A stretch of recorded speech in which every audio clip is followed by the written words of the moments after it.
mark my words and note this video. Within 12 to 14 months, the Republican Party and the media pundits across corporate media are going to be wringing their hands. Oh, my God, what about this deficit and debt? We've got to cut Social Security now.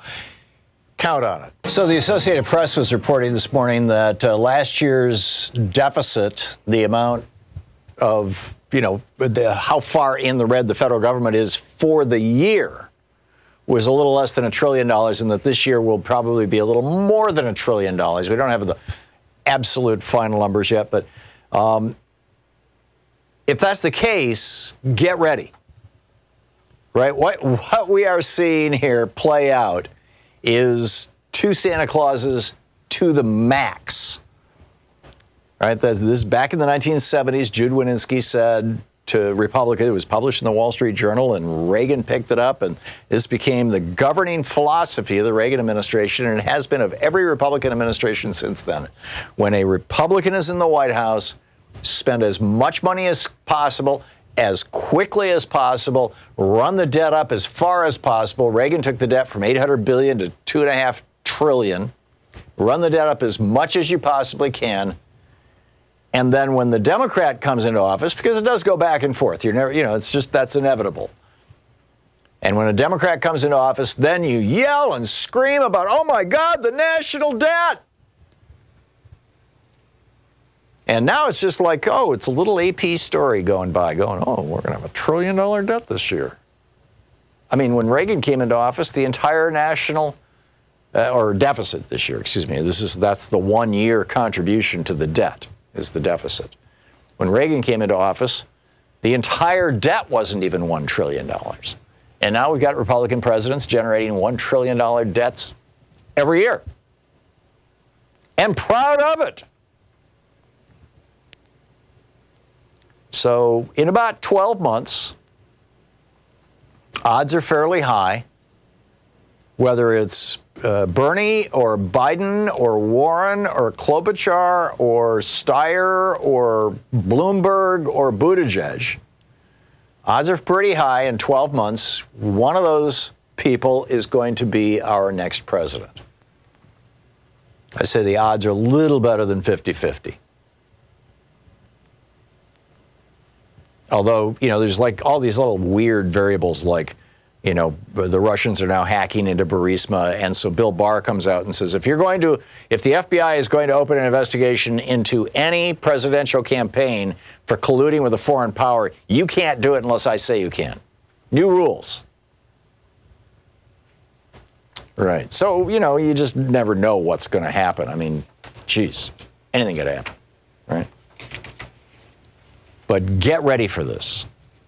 Get ready for this. And remember this moment a year from now when Democrats are controlling the House and the Senate and the White House.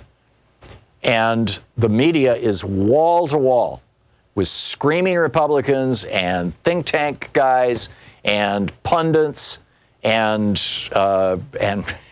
reporters.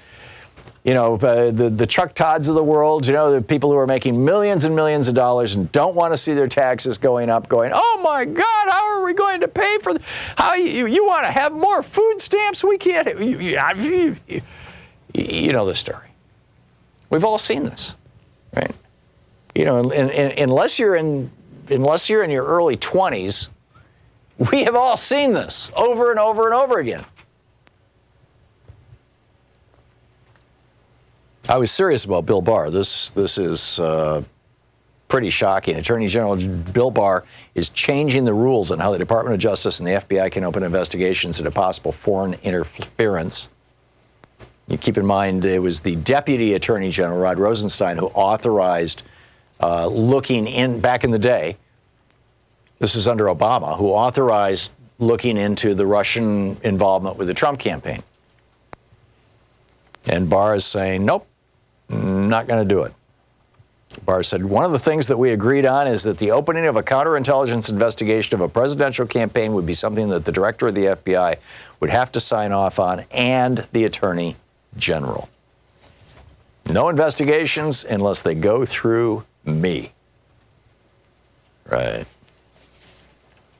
This is interesting. Another crack in the media empire. We've talked several times over the last few weeks about all the heat, basically, no pun intended, because it has to do with global warming, all the heat that Murdoch's media empire is taking in Australia for perpetrating these two basic lies. The first being that the fire season this year is not the worst in history, and it's not, of course, you have fires in Australia. That's what happens, number one. And, well, actually, three lies. Number two, that those fires are being caused by arsonists. It's arsonists. It's got nothing to do with global warming. And number three, the reason why we're having trouble fighting these fires is not because they're just insanely worse than ever before because of global warming. No, we're having trouble fighting these fires because the Green Party, those greenies, they don't want us to set backfires and, that take up the fuel that prevents the fire from moving forward. Now, all three of those things are lies, but they are appearing in Murdoch-owned media, in the Australian, in the Sun, in the in all of these, and in Fox News here in the United States as well.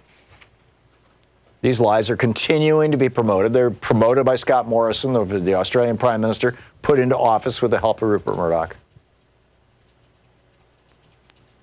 And here's where it gets really interesting. Murdoch has two high-profile sons, Lachlan and James. I think they're from his first marriage. And James is married to Catherine, and Catherine is a big-time climate change person, worried about climate change, activist about climate change. And James is like, well, I'm just a business guy, my dad's a billionaire, and so I'm going to start an investment company. Seriously, he owns an investment company. It's called Lupa Systems, private investment company in Australia. And Lachlan is here in the United States, and he's mostly running a bunch of stuff. I think he's running National Geographic, and he's running, I believe he's running parts of the News Corp that oversee Fox News. But he's more of a, manly man type. He likes to go big game hunting like Don Jr.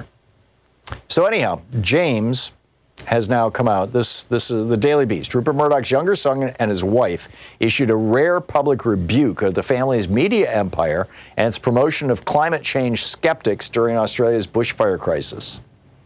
In a long simmering rift between factions of the Murdoch family over climate change, Rupert's younger son, James, and his activist wife, Catherine, are attacking the climate denialism promoted by News Corporation, the global media group, and also by the Fox News channel, overseen by James's older brother, Lachlan. Fascinating. So, maybe there's some hope. As I was walking into work this morning, I was thinking, if you want to control a country, all you have to do is control its media. A lesson that Republicans figured out real early on, like in the 80s.